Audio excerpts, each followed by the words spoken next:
toliko su nas izvežbali i da nas vode na streljanje, mi bismo rekli da su oni u pravu.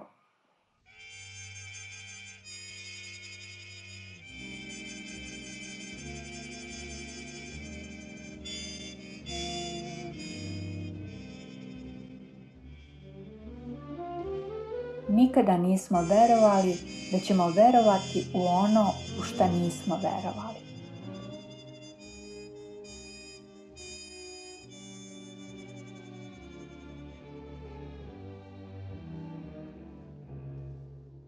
Kada spoznamo da našem životu nema kraja i da ćemo živjeti beskonačno, sve će biti drugačije.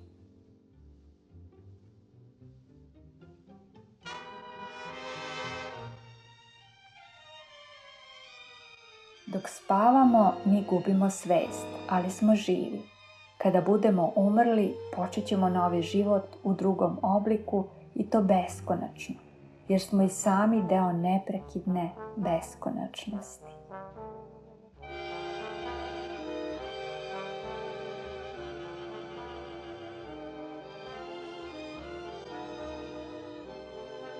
Pomislite sreću i dobro svima koje poznajete. Oni će to osjetiti, zavolet će vas, ali će vam i zavideti.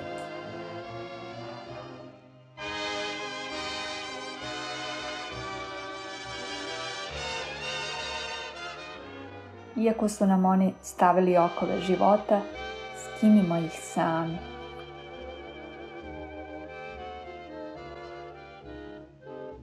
Nemoj da se nerviraš što se drugi tako ponašaju, već ne dozvoli da budu u tvojoj blizini.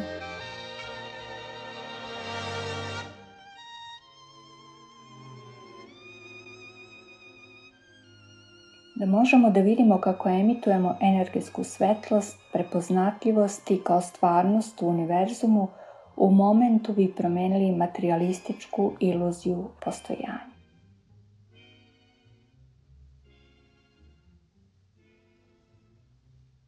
I kada ne verujemo, verujmo da ne verujemo.